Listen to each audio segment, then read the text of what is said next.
My name is Anna, and I thought I knew my husband. I thought I knew our life. But one Tuesday night, while paying bills, I saw something that made my blood run cold. A charge at a diner in our town, on a night he was supposed to be in Chicago.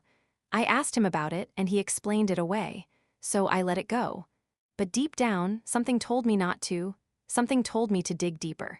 And what I found next changed everything. I never expected to become a detective in my own marriage.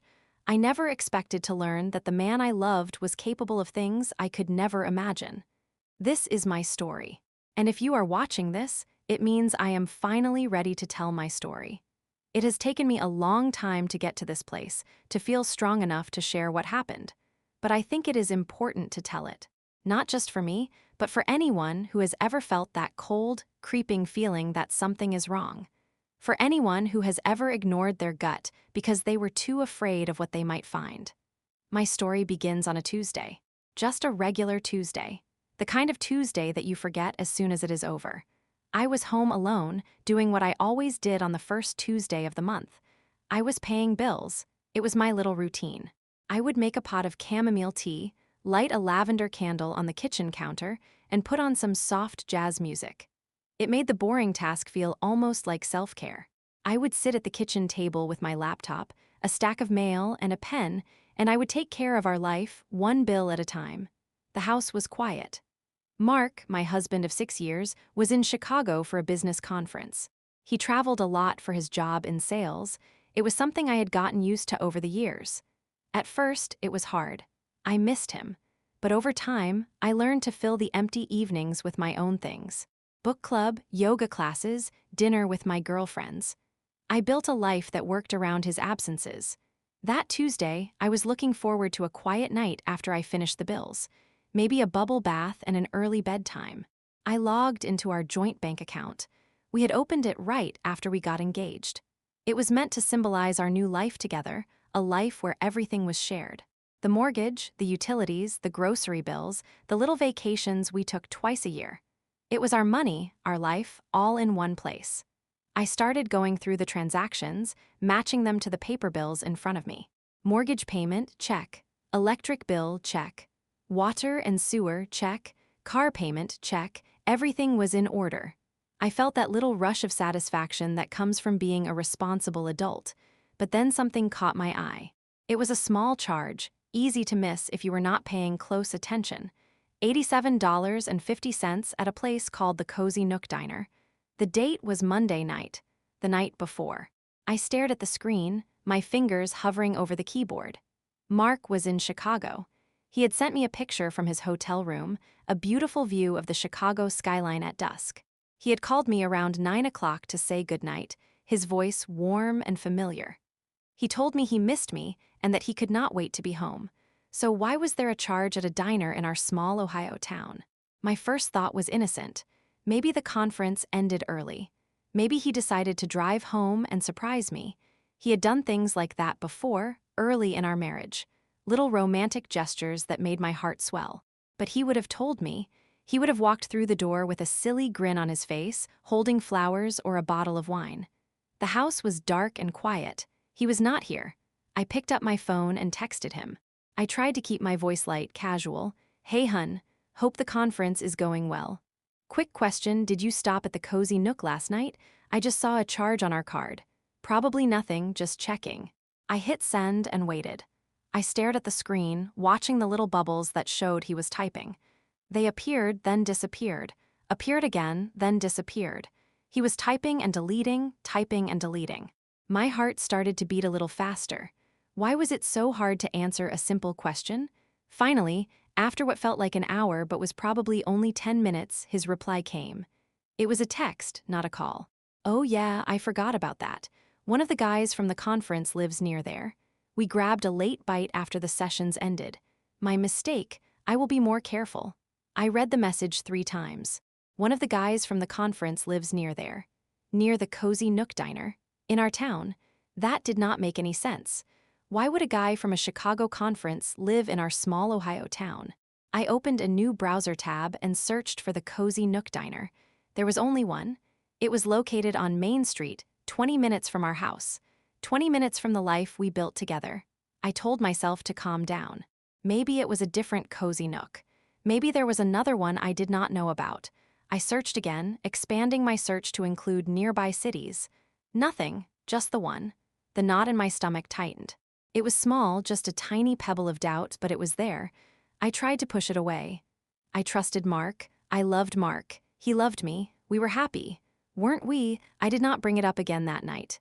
I finished paying the bills, blew out the candle, and went to bed. But I did not sleep well. I tossed and turned, my mind replaying the text conversation over and over. The long pause before he answered. The typing and deleting. The explanation that made no sense. By morning, I had convinced myself I was being paranoid. It was nothing. It had to be nothing. When Mark came home from Chicago, he was the same as always. He walked through the door with a tired smile, dropped his bag in the hallway, and pulled me into a hug. He smelled like airport air and coffee. "I missed you so much," he whispered into my hair. I hugged him back, breathing him in, trying to feel the same safety I always felt in his arms. But something was different. The hug felt slightly off, like a favorite sweater that had shrunk in the wash. It fit, but not quite right. He pulled away and reached into his pocket. "I brought you something," he said, holding out a small box. I opened it. It was a keychain from the Willis Tower. A little silver skyline with our initials engraved on the back. It was thoughtful, sweet, exactly the kind of gift he always gave me. I smiled and thanked him, kissing his cheek. "See," I told myself, "you are being crazy. He loves you. Everything is fine." But the pebble in my stomach did not go away. It stayed there, small but present, a constant reminder that something was not right. Over the next few days, I started paying attention in a way I never had before. Not in an obvious way. I did not want to be that wife, the jealous, suspicious wife who snoops through her husband's phone. I just started noticing things. I noticed that he kept his phone face down on the table now. He used to leave it lying anywhere, screen up, notifications visible. Now it was always face down. When we watched TV in the evenings, he would hold it in his hand, angled away from me. When he got a text, he would glance at it quickly and then put the phone back down without responding. He started taking calls in the backyard, even when it was cold. He would step outside, closing the sliding glass door behind him, and stand there with his back to the house, talking in a low voice I could not hear through the glass. I told myself it was work. His job was demanding. He had deals to close, clients to manage. It made sense that he would need privacy sometimes. But a small part of me, the part that had learned to listen to that pebble in my stomach, knew it was more than that. A week later, he had another trip. This time it was Dallas, just for 2 days. He kissed me goodbye at the door, his suitcase in one hand, his laptop bag over his shoulder. "I will miss you," he said. "I will call you tonight." I smiled and waved as he backed out of the driveway, watching his car disappear around the corner. As soon as he was gone, I felt the anxiety rise in my chest. I hated this feeling. I hated not trusting him. I hated that a few strange charges and some changed behaviors could make me feel so unsettled. He called that night, just like he promised. He told me about his meetings, about a client who talked too much, about the huge steak he had for dinner at a famous Dallas steakhouse. He told me he wished I was there, that the hotel bed felt too big without me. It was all so normal, so loving, that I felt guilty for my suspicions. "I am sorry I doubted you," I thought. "You are a good husband. I am lucky to have you." We said goodnight, and I hung up feeling better than I had in days. I decided I was going to let it go. I was going to trust my husband. I was going to be the wife he deserved. But then something made me log into the bank account. I do not know why. Maybe it was habit. Maybe it was that little pebble, still there, still nagging. I logged in and scrolled through the recent transactions. And there it was, another charge. From that same day, but it was not in Dallas. It was a charge for $120 at a place called the Rusty Anchor. I looked it up with shaking hands. It was a bar in our town. Again, the room started to spin. I gripped the edge of the kitchen counter to steady myself. This could not be happening. He was in Dallas. He sent me a picture of his steak. He told me he loved me. So how could there be a charge at a bar 10 minutes from our house? I called him. I did not text this time. I called. He answered on the second ring, his voice groggy like I had woken him up. "Hey, baby, everything okay?" His voice was soft, concerned, the voice of a caring husband.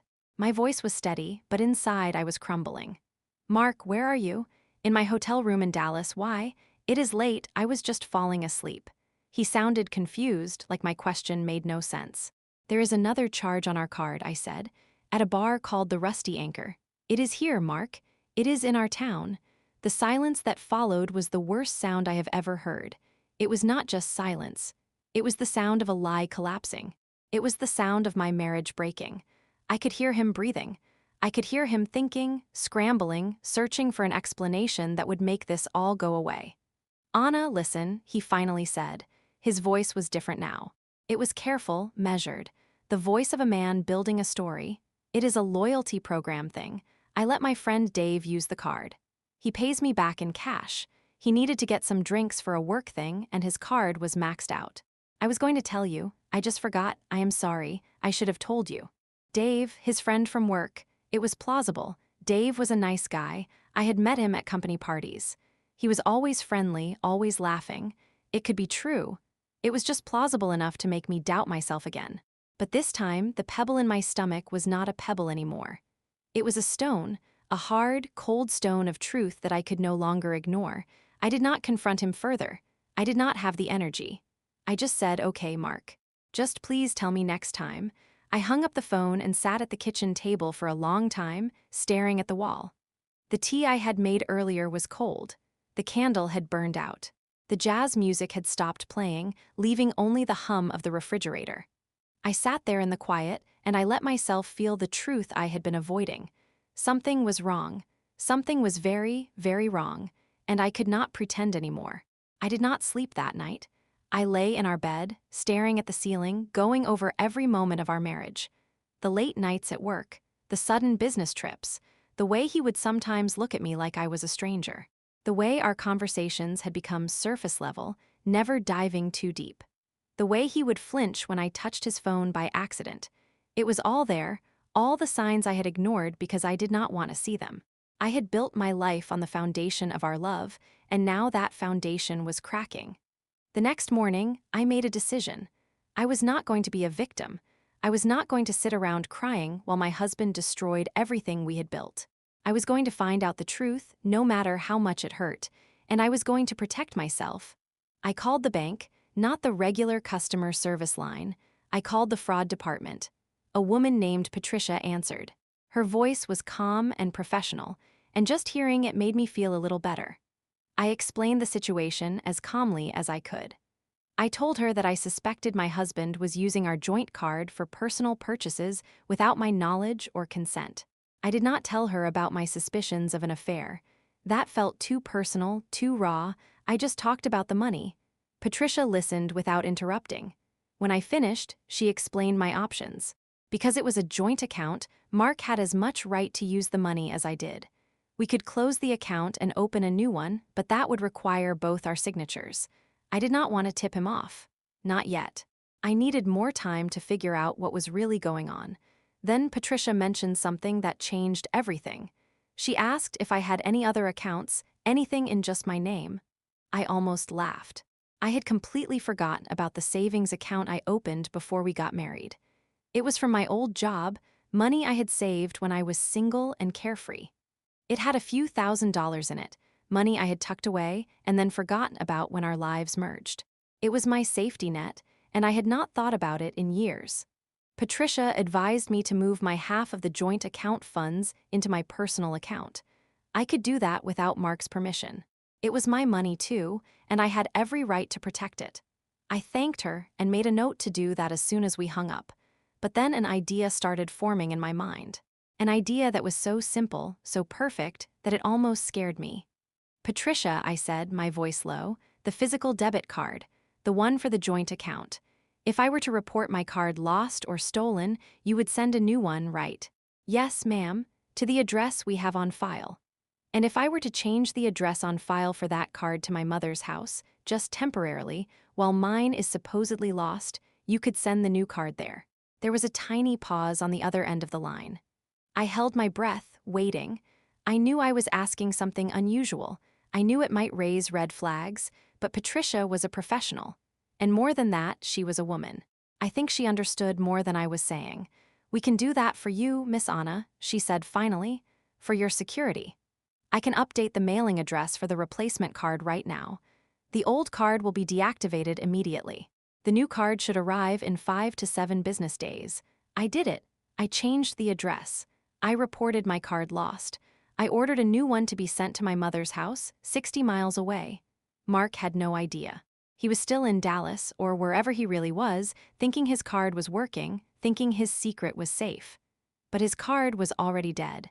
He just did not know it yet. When Mark came home from Dallas, I was the perfect wife. I hugged him at the door. I asked about his trip. I made his favorite dinner, lasagna with extra cheese.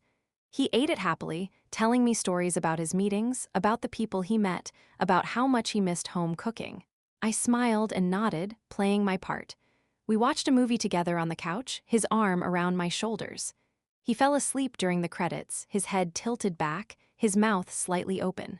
I looked at him, this man I had loved for so long, and I felt nothing but a cold, clear resolve. The next few weeks were the strangest of my life. I was living a double life. By day, I was Anna, the devoted wife. I went to my job at the marketing firm. I did the grocery shopping. I smiled at the neighbors and waved at the mailman. I made dinner every night and asked Mark about his day. I laughed at his jokes and kissed him goodnight. I was so good at pretending that sometimes I almost forgot I was pretending. But at night, when Mark was in the shower or on one of his mysterious calls in the backyard, I was Anna, the detective. I would log into our joint account and watch the show. Mark was still using the old card number, the one I had deactivated. He did not know it was useless. He was trying to live his secret life with a piece of plastic that no longer worked. And every time he used it, I got a notification, a declined transaction, a small victory. At first, the declines were small. $25 at a gas station, $30 at a coffee shop, $40 at a lunch place. I imagined him swiping the card, waiting for the receipt, and then the confused look on his face when the machine beeped and said declined. I imagined him trying again, thinking it was a mistake. I imagined the frustration building, the calls to the bank, the angry conversations with customer service representatives who could not explain why his card was not working. Then the charges got bigger. $60 at a restaurant, $80 at a nice dinner place, $150 at a hotel in our town. My stomach lurched every time I saw a new decline transaction. It was like watching a map of his betrayal being drawn in real time. The gas stations, the restaurants, the hotel, they were all within a 20-minute radius of our house. He was not traveling for work. He was here. He had always been here. I started to piece together his schedule. The nights he came home late, claiming he had to work overtime. The weekends he said he had to go into the office. The conference in Chicago that was really just a few days in a hotel down the street. It was all lies. Every single bit of it. The man I loved, the man I trusted, had built an entire second life right under my nose. And he had used our money to do it. I watched him struggle. I heard him on the phone with the bank, his voice tight and angry. "I do not understand why my card keeps getting declined. There is plenty of money in the account. I have been a customer for years. This is unacceptable." He would hang up, muttering about bank errors and stupid computer systems. He would pace the kitchen, running his hands through his hair. I would watch him from the living room, a book in my hands, my face calm. Inside, I was a storm of emotions. Anger, sadness, betrayal, and a strange, powerful satisfaction. He had no idea that the person causing his problems was sitting right there, pretending to read. One night, he came home later than usual. It was almost 11. I was in bed, but I was not asleep. I heard his key in the lock, the creak of the front door, his footsteps in the hallway. He came into the bedroom quietly, thinking I was asleep. I kept my eyes closed, my breathing steady. He stood by the bed for a long moment, just looking at me. I could feel his gaze on my face. Then he went into the bathroom and closed the door. I heard the shower turn on. I opened my eyes and stared at the ceiling. Where had he been? Another hotel? Another dinner? I did not know, and I did not ask. I just waited for the next decline transaction to tell me. It came the next morning. A decline charge for $200 at a jewelry store. A jewelry store. My heart stopped. He was buying jewelry for someone else. He was spending our money on gifts for another woman. I sat at the kitchen table, staring at the notification on my phone, and I felt something inside me break. Not the soft, sad break of a heart. The hard, sharp break of something that could never be fixed. The love I had for Mark, the love that had survived 6 years of marriage, the love that had held on through all the doubts and suspicions, finally shattered into a million pieces. I did not cry, I was past crying. I just sat there, holding my phone, and I made a new decision. I was not just going to protect myself. I was going to make sure he felt the consequences of his choices. Not out of revenge, not really, but out of a need for justice. He had taken my trust, my love, my money, and my time. He had stolen years of my life with his lies. He deserved to lose something too. I called my lawyer that afternoon. Her name was Brenda, and she was the best in town. I had met her at a charity event years ago and kept her card just in case. I never thought I would actually need it. Brenda listened to my story without judgment. When I finished, she was quiet for a moment. Then she said, "You have done everything right, Anna. You protected your money. You documented everything. You are in a strong position. Let me handle the rest." She filed for divorce on my behalf, adultery and financial infidelity. The papers were served to Mark at work. I was not there to see his face, but I heard about it from a mutual friend. He was humiliated. His coworkers saw, his boss knew. The perfect image he had built, the loving husband, the successful salesman, crumbled in an instant. He called me that night. I let it go to voicemail. He called again, and again. Finally, I answered. His voice was desperate, pleading, "Anna, please, we need to talk. I can explain everything. It was a mistake. She meant nothing. You mean everything. Please do not do this." I listened to him beg, and I felt nothing. No pity. No love, no desire to forgive. Just a vast, empty disappointment. "Mark," I said, my voice calm and steady, "you had 6 years to be a good husband. You had 6 years to be honest. You chose to lie. You chose to cheat. You chose to steal from us. I did not make those choices. You did. This is not my doing. This is the consequence of your actions." He kept talking, his words tumbling over each other. He would change. He would go to therapy. He would do anything. I cut him off. "It is too late, Mark. The divorce is happening. Please do not contact me again." I hung up the phone and blocked his number. The divorce process was long and painful. There were meetings with lawyers, exchanges of documents, discussions about who got what. Mark tried to fight it at first, but he had no grounds. The evidence was clear. The declined transactions, the hotel charges, the jewelry store. His lawyer advised him to settle quietly. He did. I got the house. I got my half of the money, the half I had moved to my personal account. He got the debt he had accumulated, the credit card bills from his secret life, the payments for dinners and hotels and gifts I would never see. He moved out of our house, out of our life. I heard through friends that he was living on his brother's couch, that Jessica, the woman from that horrible night, had disappeared as soon as the divorce was public. He had nothing. No wife, no home, no money, no dignity. He had traded it all for a few months of lies. The day the divorce was finalized, I felt a sense of peace I had not felt in months. The stone in my stomach was gone. The weight on my chest had lifted. I was free. I sat in my living room, in the house that was now mine alone, and I let myself feel the relief. It was over. The hard part was over. But the story does not end there. A few weeks later, a letter came in the mail. I recognized the handwriting immediately. It was Mark's. I almost threw it away unopened. What could he possibly have to say that I wanted to hear? But curiosity got the better of me. I opened the envelope. Inside was a single sheet of paper, folded neatly. The letter was short. It said, "Anna, I know you will never forgive me. I do not expect you to. I just wanted you to know that you were right about everything. I was a coward and a fool. I threw away the best thing that ever happened to me for something that meant nothing.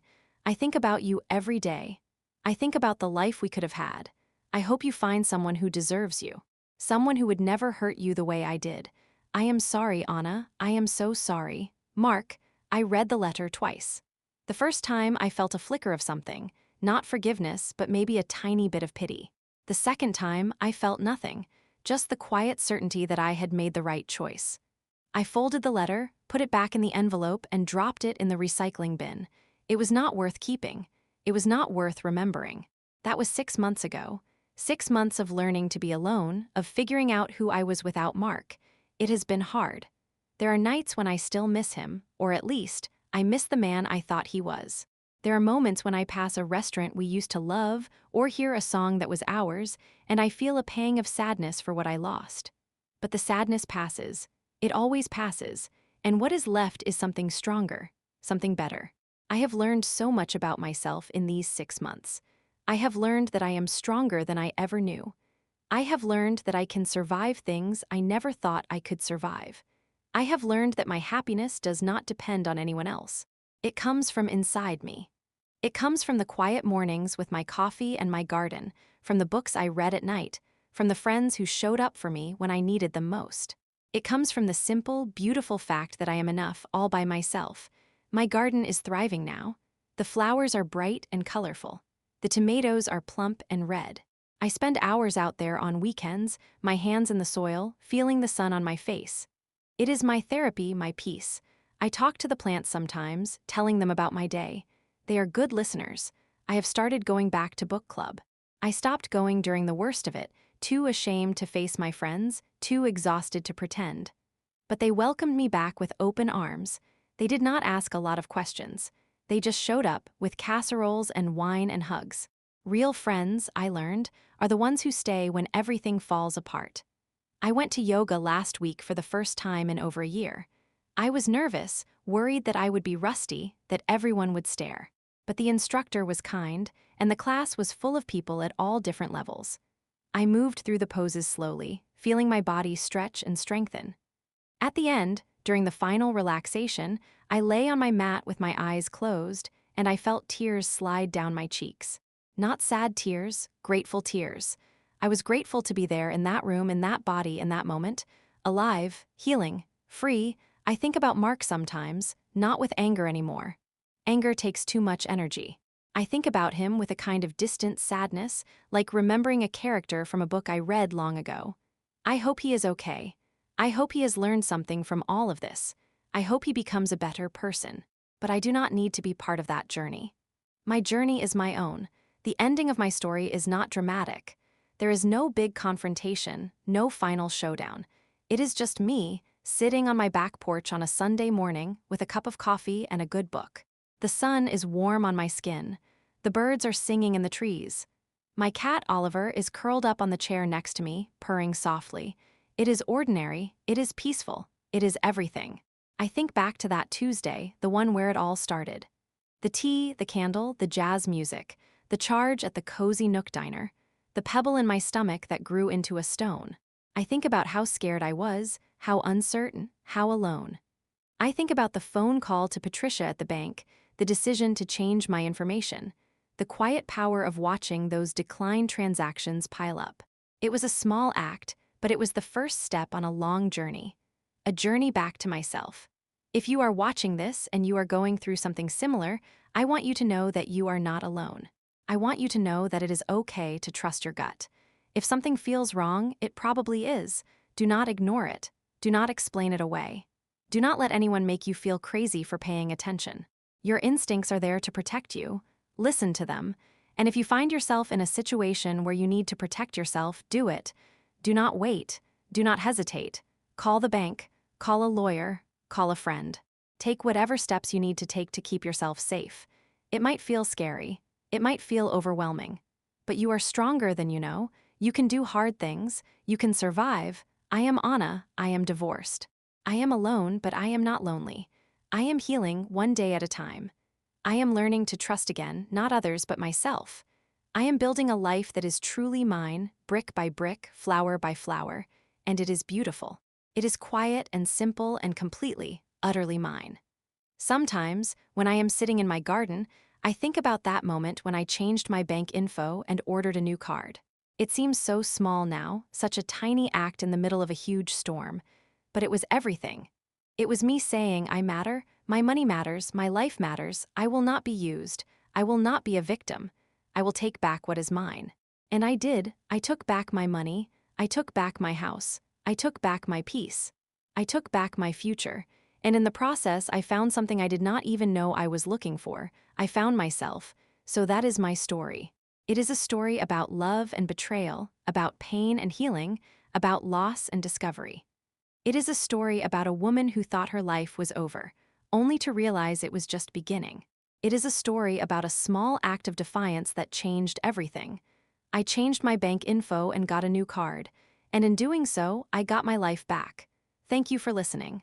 Thank you for being here. I hope my story helps you in some small way to find your own strength. We are all stronger than we think.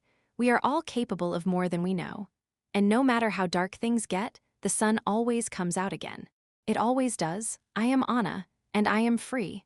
But wait, there is more to tell, because healing is not a straight line. It is not a path that goes from point A to point B without any detours. In the months after the divorce, I learned that healing is messy. It is 2 steps forward and 1 step back. It is good days and bad days. It is moments of strength followed by moments of weakness. And I want to be honest about that too. I do not want to pretend that I walked away from my marriage and never looked back. That would not be true. The first few months after Mark moved out were the hardest. Even though I knew I had made the right decision, even though I was the one who asked him to leave, I still felt his absence like a physical weight. The house was too quiet. The bed was too big. The routines we had built together, the little things like making coffee in the morning or watching the news at night, were suddenly gone. I would find myself reaching for him in the middle of the night, my hand searching for his warmth on the other side of the bed. And when I found only empty sheets, the grief would wash over me all over again. There were days when I did not want to get out of bed. There were days when I cried so hard I could not breathe. There were days when I questioned everything. Was I too harsh? Should I have given him another chance? Maybe if I had been a better wife, he would not have looked elsewhere. The doubts crept in like shadows, dark and persistent. I talked to my therapist about these feelings. Her name is Dr. Chen, and she has been a lifeline for me through all of this. She helped me understand that grief is normal, that questioning myself is normal, that healing takes time. She told me to be gentle with myself, to let myself feel the feelings without judgment. You lost someone you loved, she said. Even if that person hurt you, even if the relationship was broken, you still lost something important. It is okay to grieve. So I grieved. I let myself feel the sadness. I let myself miss him. I let myself cry until there were no tears left. And slowly, gradually, the sadness started to lift. The good days started to outnumber the bad days. The moments of peace started to last longer than the moments of pain. One of the things that helped me most was reconnecting with old friends. During my marriage, I had let some friendships slide. I was so focused on being a good wife, on building a life with Mark, that I had neglected the people who knew me before him. But when the divorce happened, those friends showed up. They called, they texted. They invited me to lunch and dinner and movies. They listened to me talk about my pain without getting bored or judgmental. They reminded me who I was before I became Mrs. Mark Thompson. My best friend from college, Sarah, was especially important. She lived 3 hours away, but she drove down to see me almost every weekend for the first 2 months. She would show up with groceries and wine and a willingness to just be present. We would stay up late talking, or sometimes not talking at all, just watching movies in our pajamas. She never pushed me to be okay before I was ready. She just sat with me in my not okayness, and that made all the difference. I also started writing. I had not written creatively since college, but something about the pain of the divorce made me want to put words on paper. I started keeping a journal, just a simple notebook where I wrote down my thoughts and feelings. Some days I wrote pages and pages. Other days I wrote just a sentence or two. But the act of writing, of getting the thoughts out of my head and onto paper, was incredibly therapeutic. It helped me make sense of the chaos. It helped me see patterns in my thinking, recognize when I was being too hard on myself, celebrate the small victories. One night, about 3 months after Mark left, I had a dream about him. In the dream, we were back in the early days of our relationship, laughing and holding hands, full of hope for the future. It felt so real that when I woke up, I reached for him instinctively.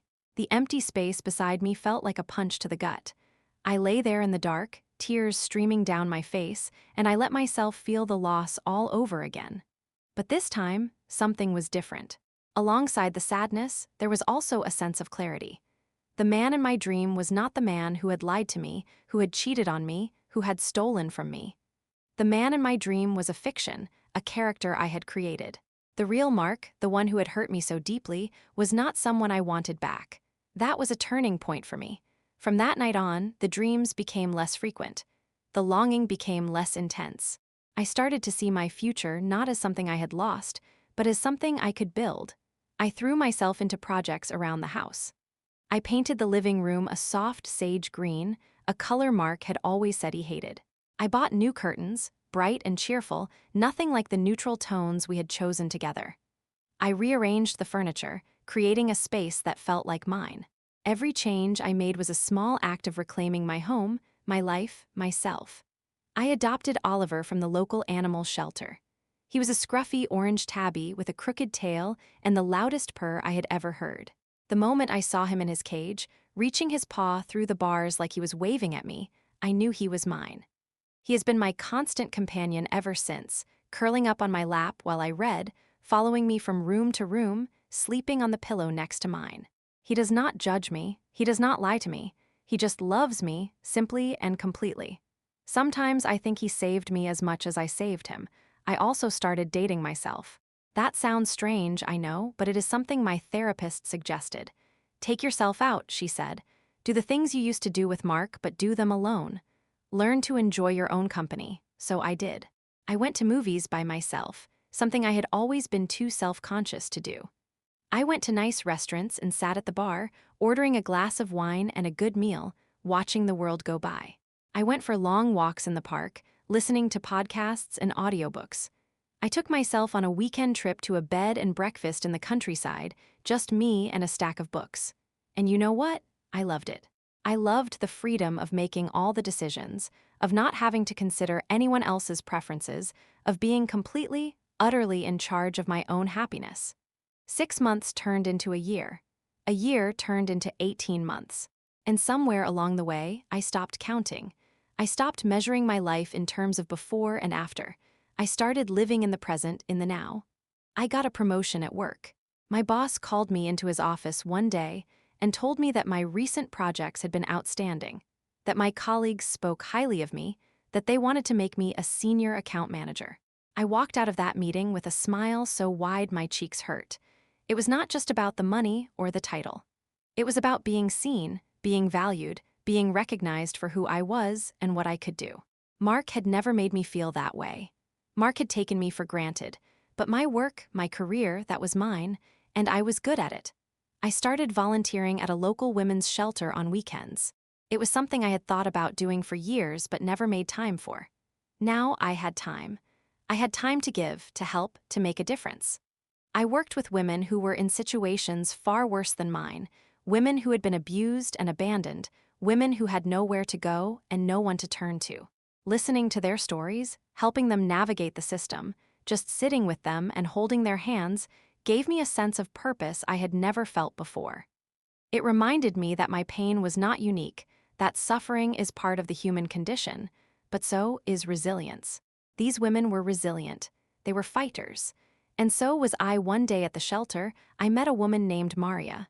She was young, maybe 25, with 2 small children and a black eye she tried to hide with makeup. Her husband had beaten her for years, she told me, but she finally found the courage to leave. She had nothing. No money, no job, no family nearby. She was sleeping on a cot in the shelter's dormitory, her children in the room next door. I sat with her for hours that first day, just listening. She told me about her dreams, about the life she wanted to build for her kids, about her fear that she would never make it on her own. I thought about my own journey, about the fear I had felt when I first realized my marriage was over. It was nothing compared to what Maria was going through.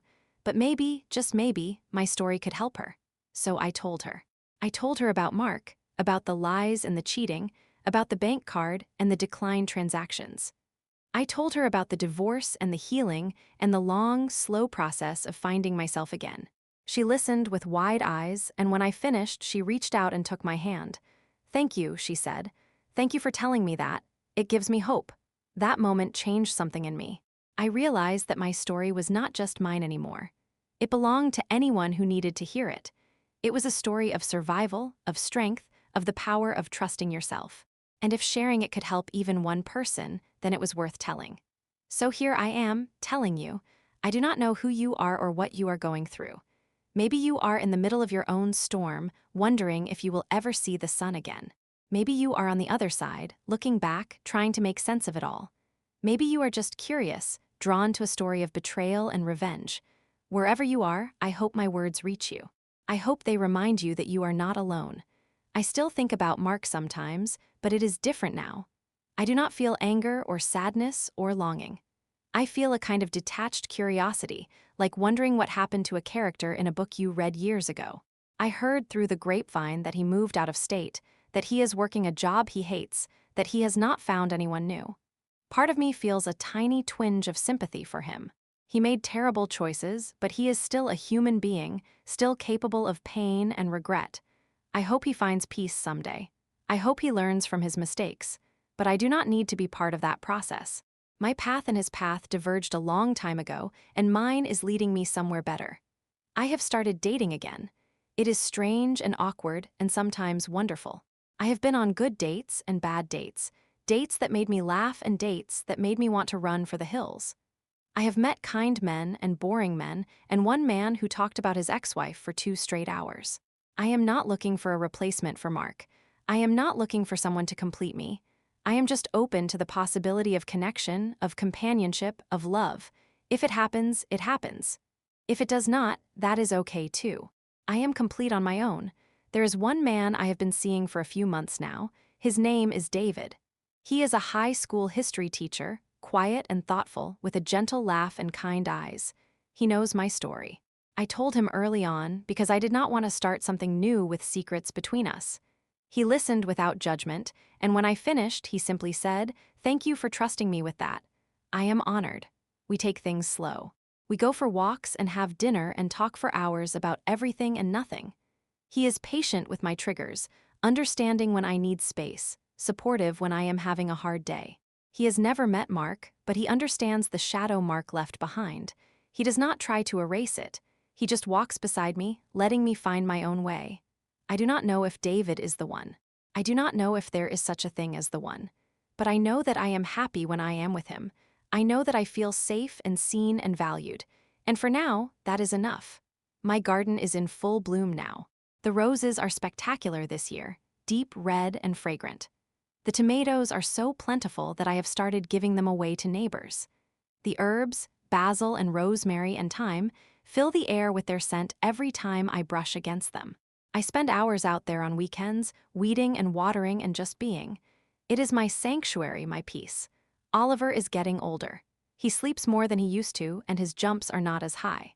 But he still curls up on my lap every evening, still purrs like a motorboat, still follows me from room to room. I cherish every moment with him. He taught me that love does not have to be complicated. It can be simple and steady and true. I think about that Tuesday night sometimes, the one where it all started. The tea, the candle, the jazz music, the charge at the cozy Nook diner, the pebble in my stomach that grew into a stone. I think about how different my life would be if I had ignored that pebble, if I had convinced myself it was nothing. I would still be living with a liar. I would still be funding his secret life. I would still be blind to the truth. But I did not ignore it. I listened. I trusted myself. And that one small act of self-trust changed everything. If you take nothing else from my story, take that. Trust yourself. Listen to that little voice inside you, the one that tells you when something is wrong. It is not crazy. It is not paranoid. It is your intuition, your survival instinct, your inner wisdom. It is there to protect you. Honor it.